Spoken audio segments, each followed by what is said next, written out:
ओम शांति।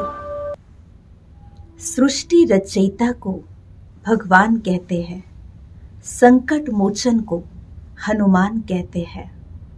बाल ब्रह्मचारी, महाप्रतापी, महाबलशाली, बुद्धिशाली, शक्तिशाली, सूर्य को भी लाल फल समझ करके खाने की चेष्टा करने वाले, वायु वेग से उड़ान भरने वाले, समुद्र को भी लांघने की क्षमता रखने वाले, ऐसे हनुमान जी का आज जन्मोत्सव है।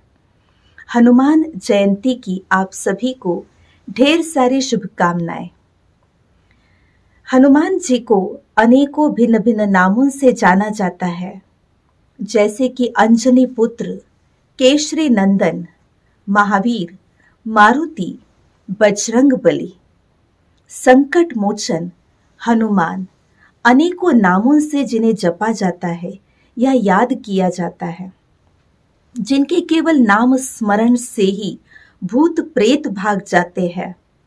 हनुमान जी स्वयं कभी भी किसी से डरते नहीं, जिन्हें किसी का भी कोई प्रकार का भय नहीं, भय भी जिनके नाम से ही भाग जाता है। ऐसे शक्तिशाली हनुमान जी आज के संसार के लिए, समाज के हर युवकों के लिए एक विशेष रोल मॉडल है। हनुमान जी, हनुमान शब्द ही इस बात को संकेत करता है कि जिनके जीवन में कभी भी अभिमान या अनुमान नहीं है, जिसने अभिमान और अनुमान का हनन किया, वो है हनुमान। इसीलिए हनुमान जी के लिए कहा जाता है, जिनके पास ज्ञान, विद्वत्ता, बुद्धि भी अनंत होते हुए और साथ साथ असीम शक्ति के अवतार होते हुए भी विनम्रता के एक दिव्य स्वरूप थे, जिन्हें अपने जीवन में कभी भी बल और बुद्धि का कोई अभिमान नहीं आया और ना ही किसी प्रकार के अनुमान के साथ जीवन में चले। हमेशा अपने प्रभु पर निष्ठा, समर्पण, प्रभु के प्रति प्रेम, इन्हीं भावनाओं के साथ चले हुए, प्रभु की हर आज्ञा को सिर माथे समझ आगे बढ़ने वाले, ऐसे आज्ञाकारी हनुमान जी, जिन्होंने कोई आज्ञा में भी अनुमान या कोई संशय नहीं क्रिएट किया। इसीलिए ही वो प्रभु कृपा के, प्रभु आशीष के, प्रभु आशीर्वादों के हमेशा ही अधिकारी रहे हुए हैं। तो हनुमान जी की ये विशेषता हमें भी प्रेरित करती है कि जीवन में हमेशा प्रभु प्रिय बनना है, परमात्मा की आशीर्वादों के अधिकारी बनना है। तो जीवन में कभी भी किसी प्रकार का अभिमान नहीं रखना है।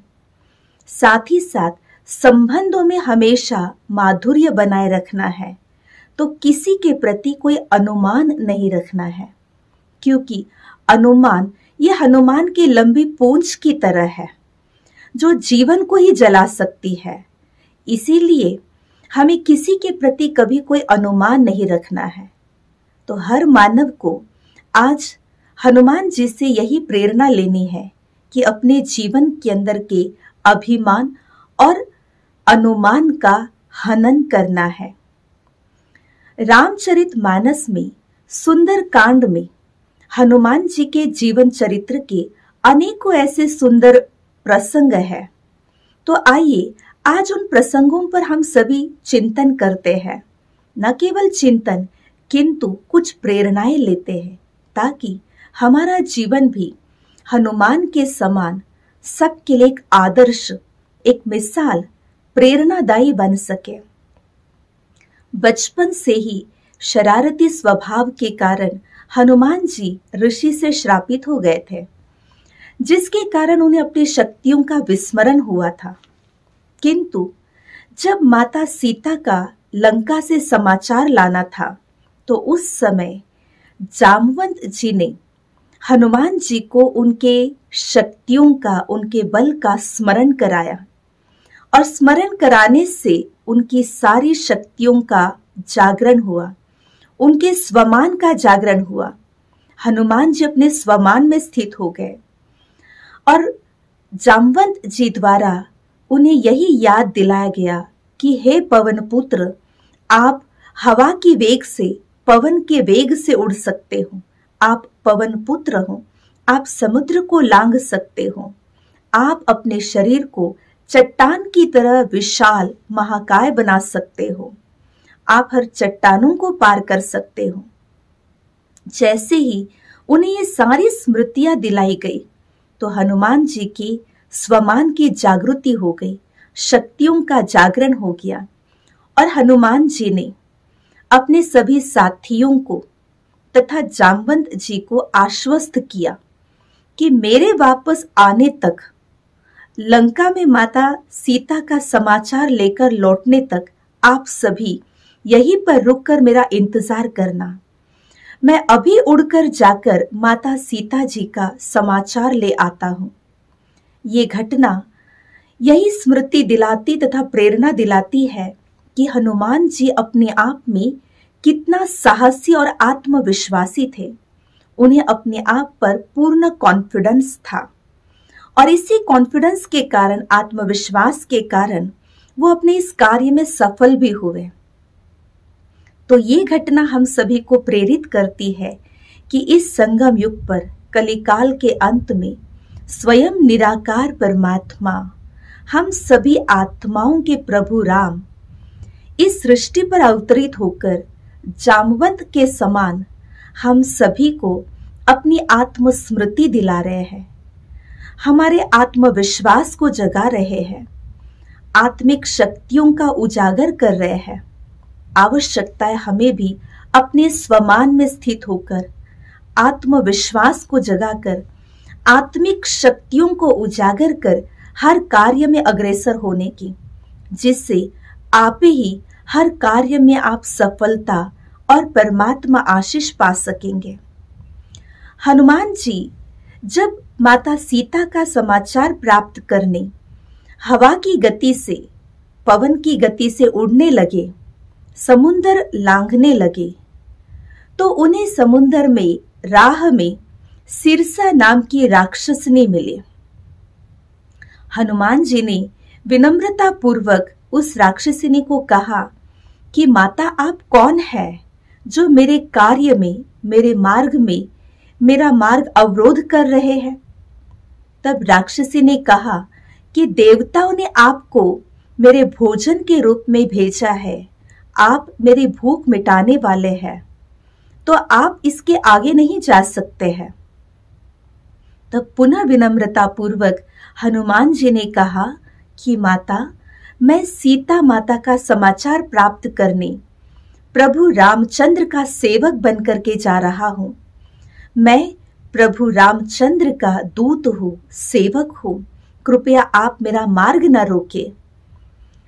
किंतु राक्षसी ने कहा कि ब्रह्मा जी का मुझे वरदान है, कोई भी मेरे मुख में प्रवेश कर वापस निकल आता है तो वो आगे अपने राह पर अग्रसर हो सकता है।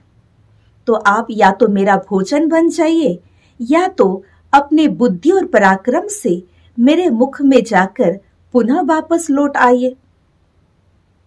तो उस समय हनुमान जी ने उन्हें कहा, आप अपना मुख खोलिए। और जैसे राक्षसी ने अपना मुख खोला तो हनुमान जी ने अपना रूप और बड़ा कर लिया। हनुमान जी का बड़ा रूप देखकर राक्षसिनी ने और बड़ा मुख खोल दिया। जितना जितना बड़ा मुंह खोल रही थी उससे दुगुना अपना रूप, अपना काया विशाल कर रहे थे हनुमान जी।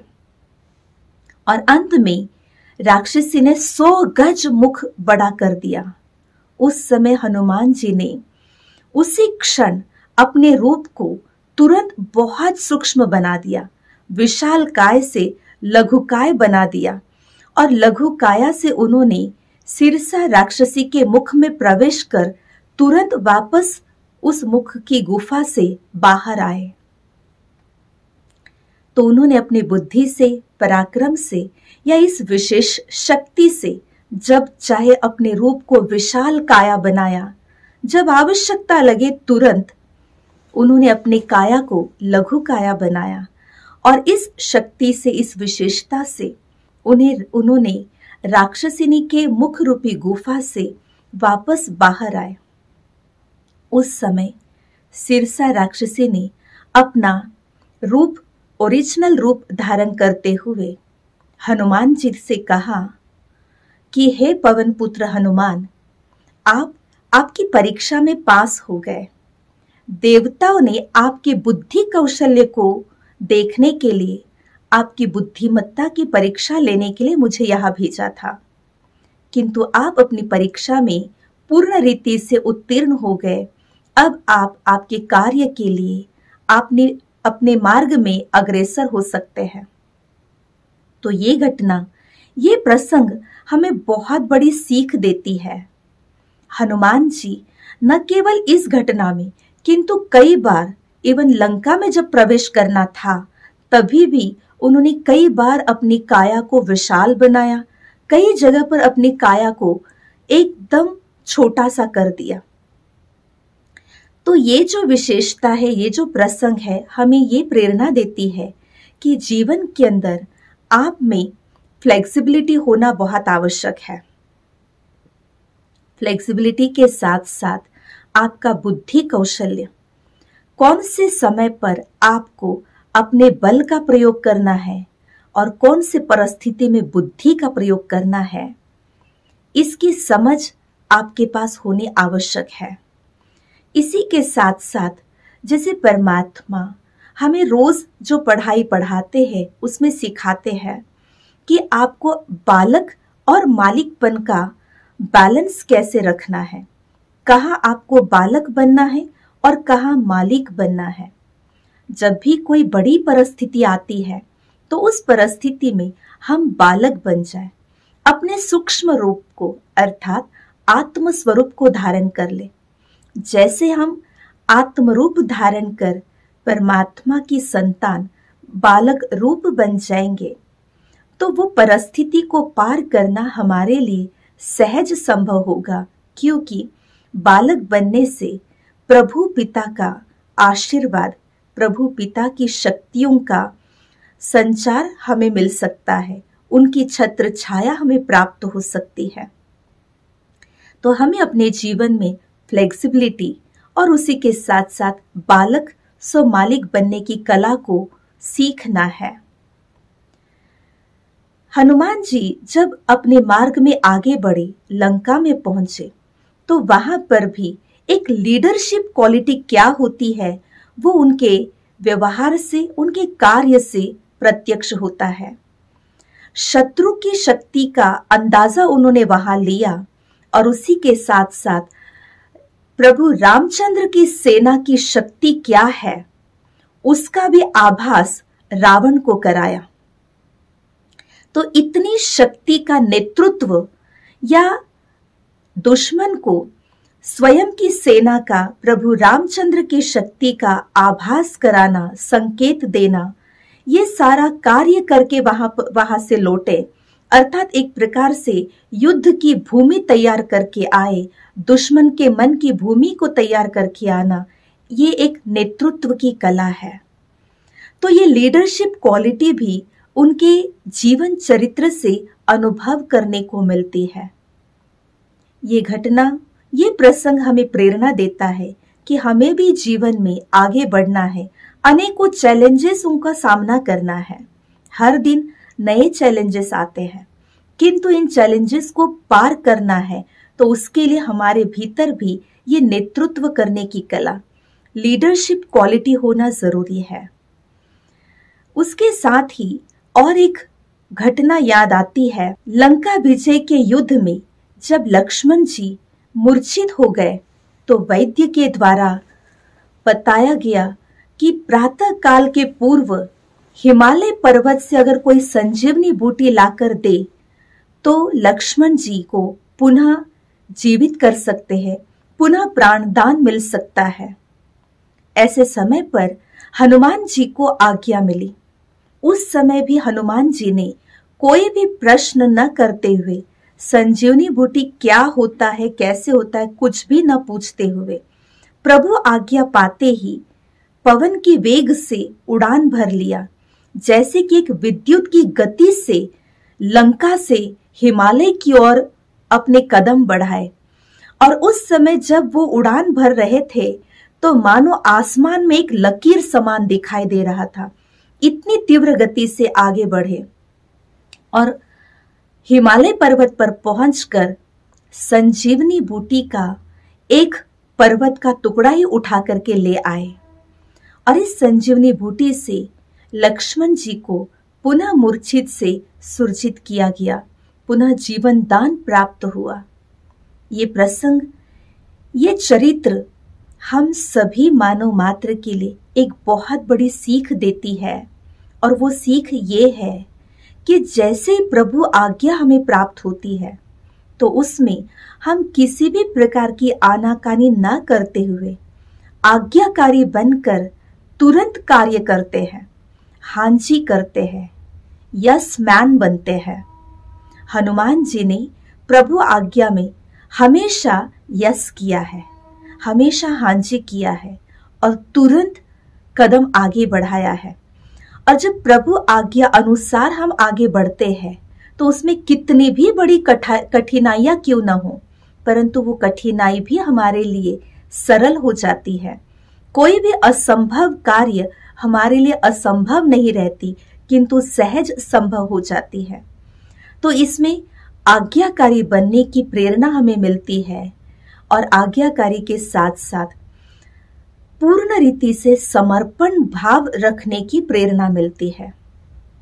हनुमान जी दिल से इतना प्रभु सेवक थे और प्रभु भक्ति में लीन थे, जो उनके दिल में प्रभु प्रेम, प्रभु सेवा के अलावा अन्य कोई संकल्प भी स्पर्श नहीं कर रहा था। और इसीलिए जब उन्होंने अपना दिल चीर के दिखाया तो उनके दिल में श्री राम और माता सीता के ही दर्शन हुए। इतने दिल से, जिगर से, प्रेम से प्रभु भक्ति में हनुमान जी लीन है। और हनुमान जी हमें भी यही प्रेरणा देते हैं कि अगर जीवन में प्रभु का प्रेम पाना है, प्रभु का आशीर्वाद पाना है, और प्रभु आशीर्वाद और प्रेम पाने जैसा सुख जीवन में और कोई नहीं हो सकता है, तो इसके लिए हम भगवान को, परमात्मा को प्रेम से याद करें। आज की तारीख में हर मानव भगवान को प्रेम से कम याद करते, किंतु स्वार्थ से ज्यादा याद करते। जब कोई काम नहीं बन रहा है, जब कोई आन आ पड़ी है, जब कोई मुश्किल अनुभव हो रहा है, उस समय प्रभु याद करेंगे। किंतु हनुमान जी मुश्किल के समय नहीं, हर घड़ी निरंतर प्रभु याद में थे और दिल चीर कर परमात्मा का साक्षात्कार कराया। इसका अर्थ है दिल प्रेम से जुड़ा हुआ है, तो उनका कनेक्शन परमात्मा के साथ प्रेम से था, उनका परमात्मा के साथ संबंध प्रेम का था। और इसीलिए जहां प्रेम है वहां याद लगातार होती है, केवल काम के समय नहीं होती है। तो जब हमारा भी परमात्मा के साथ प्रेम संबंध जुड़ जाएगा तो अपने आप वहां दिल लग जाएगा, और परमात्मा से दिल लग गया तो उस समय परमात्मा की याद लगातार होगी, न कि केवल स्वार्थवश होगा। और जहां लगातार दिल परमात्मा से लगा है तो हमारा साथी, हमारा कंपेनियन खुद भगवान बन जाता है।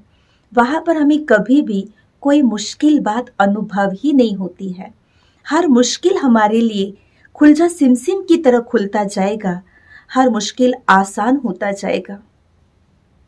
तो हनुमान जी की प्रभु के प्रति की निष्ठा, प्रभु के प्रति प्रेम, प्रभु के प्रति संपूर्ण समर्पण, प्रभु आज्ञा के लिए तुरंत आज्ञा पालन की जो भावना है, ये सारी उनकी विशेषता हमें प्रभु के नजदीक जाने की प्रेरणाएं देती है, परमात्मा का सामीप्य पाने का सुअवसर प्रदान कर रहा है। तो केवल हनुमान जी के इन चरित्रों को याद करने से कुछ होगा नहीं, किंतु इन चरित्रों से हम प्रेरित हो जाए, हम अपने जीवन में हनुमान जी की विशेषताओं को अपना लें तो हम भी अपने आप में इतने बल को, शक्ति को, बुद्धि को और परमात्मा प्रेम को हमेशा अनुभव करेंगे। हनुमान जी हमेशा कितना दिल से भगवान से जुड़े हुए थे, उसकी एक छोटी सी कहानी याद आ रही है। बहुत ही सुंदर और प्रेरणादायी ये कहानी है। एक बार नारद जी घूमते घूमते नारायण नारायण जपते जपते स्वर्ग लोक पहुंचे। देखा वहां पर विष्णु जी कुछ डायरी पढ़ रहे थे। नारद जी ने बहुत उत्सुकता के साथ विष्णु जी से पूछा कि भगवान, आप इस समय क्या पढ़ रहे हैं? तो भगवान ने नारद जी को बताया कि मैं मेरी एक पर्सनल डायरी पढ़ रहा हूं। नारद जी को बड़ी उत्सुकता हुई कि भगवान की ऐसी कौन सी पर्सनल डायरी है और उसमें क्या है। तो उन्होंने उस उत्सुकतावश भगवान की उस डायरी में क्या है वो पढ़ना चाहा और भगवान से अनुरोध किया, कृपया आप मुझे वो डायरी दिखाए, उसमें क्या है आप बताएं। तो भगवान ने नारद जी को बताया कि इस डायरी में उन्हों के नाम है जो मुझे बहुत याद करते हैं। तो उस समय नारद जी को लगता है कि जरूर इस डायरी में पहला नाम तो मेरा ही होगा, क्योंकि मैं ही ऐसा भक्त हूं जो पूरा टाइम नारायण नारायण कर प्रभु याद करता हूं, भगवान का स्मरण करता हूं। तो भगवान ने नारद जी को अपनी वो डायरी दिखाई जिसमें उन्हें याद करने वाले भक्तों की लिस्ट थी। और जैसे ही डायरी देखा, पढ़ा, तो जरूर उसमें पहला नाम उस लिस्ट में नारद जी का ही था।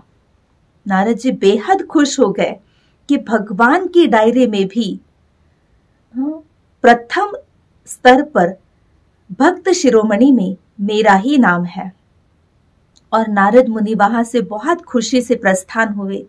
नारायण नारायण कहते हुए चक्कर लगा ही रहे थे तो कई झाड़ियों में पेड़ के नीचे हनुमान जी बैठे हुए नजर आए और हनुमान जी बहुत तल्लीन होकर श्री राम जय श्री राम का जाप लगाया हुआ था और ध्यानस्थ होकर के प्रभु श्री रामचंद्र के प्रेम में, याद में तल्लीन थे। तो नारद मुनि ने हनुमान जी के पास जाकर के उनकी चेष्टा की और हनुमान जी को कहा कि भगवान को याद करने का आप कौन सा ये ढोंग रच रहे हैं। अभी अभी मैं भगवान के पास जाकर आया और भगवान एक डायरी पढ़ रहे थे। तो भगवान की उस डायरी में जिन्हें भगवान को बहुत याद करते हैं, जो भगवान को बहुत याद करते हैं, उनके नामों की लिस्ट थी। तो उस लिस्ट में प्रथम श्रेणी में तो मेरा नाम था और आप यहां बैठ करके प्रभु याद का कौन सा ढोंग रच रहे हो। उस समय हनुमान जी ने नारद जी को कोई भी प्रकार का विवरण नहीं दिया, कोई प्रकार का उनके साथ विवाद नहीं किया, विवेचन नहीं किया। और नारद मुनि हनुमान जी को कुछ बातें सुनाकर वहां से प्रस्थान किए, चले गए। फिर उनके स्वभाव के अनुसार पुनः यहां वहां घूमते, चक्कर लगाते लगाते, नारायण नारायण कहते कहते पुनः वो स्वर्गलोक पहुंचे। पुनः देखा तो भगवान जी और एक डायरी पढ़ रहे थे। तो नारद मुनि ने उत्सुकतावश पुनः भगवान से पूछा कि भगवान, आज ये कौन सी डायरी आप पढ़ रहे हैं? तो उस समय भगवान ने उत्तर में कहा कि हे मुनि श्रेष्ठ, ये जो डायरी है ये मेरी बहुत पर्सनल, बहुत खास डायरी है। इस डायरी में उनके नामों की लिस्ट है जिन्हें मैं बहुत याद करता हूं। तो नारद मुनि को लगता है कि मैं भगवान को बहुत याद करता हूं तो जरूर भगवान भी मुझे बहुत याद करते होंगे। तो इस दूसरी डायरी के लिस्ट में भी तो जरूर पहला नाम मेरा ही होगा। तो इसी भावना के साथ उन्होंने भगवान से उस डायरी को लिया और वो लिस्ट पढ़ना चाहा।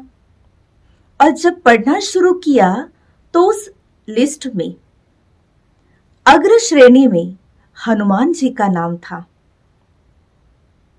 तो उन्हें बड़ा आश्चर्य लगा कि भगवान जिनको याद करते हैं उस लिस्ट में अग्र स्थान पर हनुमान जी का नाम है, अर्थात प्रभु भी हनुमान जी को याद करते हैं।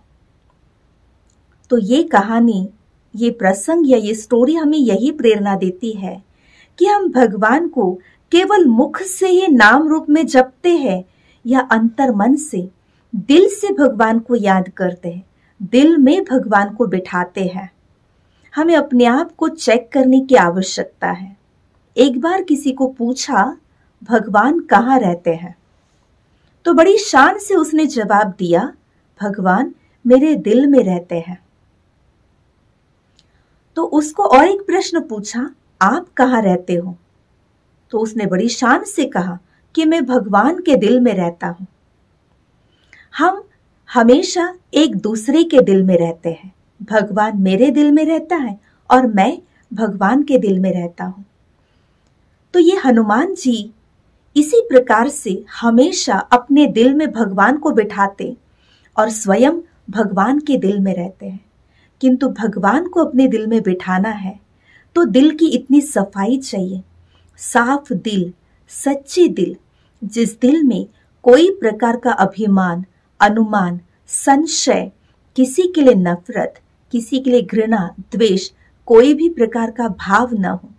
जब ऐसा क्लीन हार्ट, साफ दिल वाले होंगे तो ऐसे दिल में भी प्रभु को बसना, प्रभु को रुकना पसंद आएगा।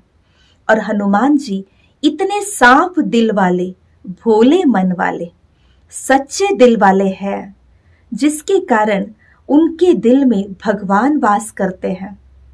और इसी सच्चे दिल से हमेशा प्रभु श्री राम का स्मरण वो करते रहे। न केवल स्मरण, किंतु हमेशा प्रभु श्री राम के सेवक बन करके रहे। और इसीलिए अगर आप एक बात गौर करें, पूरे रामायण के अंदर अनेकों एक से बढ़कर एक विशेष कैरेक्टर रह चुके हैं, जैसे श्री राम, भरत, लक्ष्मण, शत्रुघ्न, राजा दशरथ, दशरथ जी के 3 रानियां, कौशल्या, कैकेयी, सुमित्रा, माता सीता, इतने सारे एक से बढ़कर एक पात्र रहे हैं। किंतु मंदिर केवल श्री राम जी का और हनुमान जी का ही मंदिर बना हुआ है। कभी कहीं सुना नहीं होगा कि एक दास से कोई देवता बन गया हो। हनुमान जी हमेशा ही स्वयं को श्री राम के दास के रूप में अनुभव करते हैं, श्री राम का सेवक ही समझते हैं। और ये दास देवता बनकर, पूजनीय बनकर आज जिनका मंदिर यादगार रूप में बन चुका है। श्री राम जी के मंदिर में श्री उनके भ्राता लक्ष्मण जी और माता सीता को भी दर्शाया जाता है, किंतु उनके कोई इंडिविजुअल मंदिर नहीं है माता सीता तथा लक्ष्मण जी के।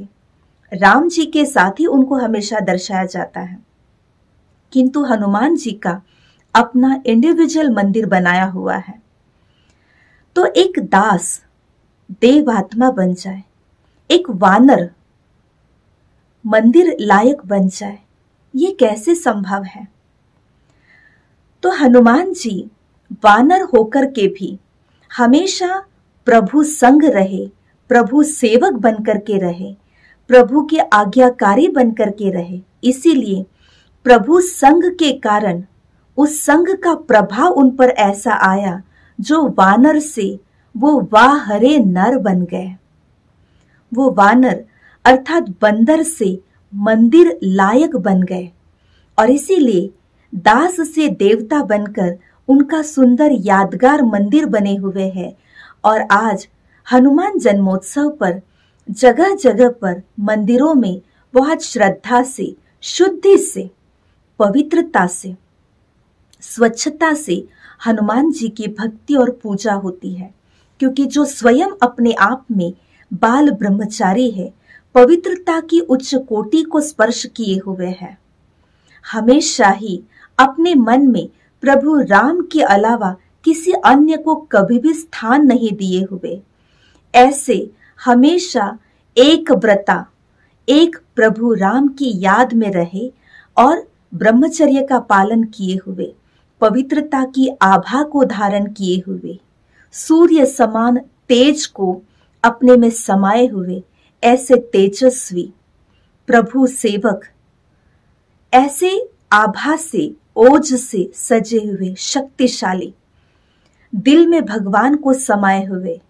दिलाराम को प्रसन्न किए हुए और आज सभी के दिलों को भाने वाले हनुमान जी के जन्मोत्सव पर हम सभी अपने आप में भी यही दृढ़ प्रतिज्ञा या दृढ़ संकल्प कर ले कि हम भी अपने दिल को इतना साफ, क्लीन हार्ट बना के प्रभु स्मरण करे, प्रभु के सेवक बन जाए, प्रभु के आज्ञाकारी संतान बन जाए और आज्ञाकारी संतान या सेवक बन करके हमेशा प्रभु आशीष के पात्र बन जाए, प्रभु कृपा के पात्र बन जाए और हमेशा अपने आप को पूरी निष्ठा के साथ प्रभु के आगे समर्पण कर दे, तो जीवन में कितनी भी बड़ी कठिनाइयां क्यों ना आ जाए, वो कठिनाई सरल हो जाएगी, सहज अनुभव होगा और जीवन सुंदर, सुखद, आनंदमय अनुभव हो जाएगा। क्योंकि प्रभु सेवा में जो आनंद है, प्रभु कृपा में जो सुख है, वो अन्य किसी भी चीज में, किसी भी बात में नहीं है। आशा करते हैं आप सभी भी हनुमान जी के जीवन चरित्र से कुछ एक प्रसंग को आज यहाँ वर्णन किया है, उन्हीं प्रसंग में से, और कुछ एक विशेषताओं को वर्णन किया है, उन्हीं विशेषताओं को अपने में धारण करके आज इस हनुमान जन्मोत्सव को मनाए, हनुमान जी के भी शुभ आशीष को पाने के पात्र बने। इन्हीं शुभकामनाओं के साथ पुनः एक बार आप सभी को श्री हनुमान जयंती की ढेर सारी शुभकामनाएं। ओम शांति।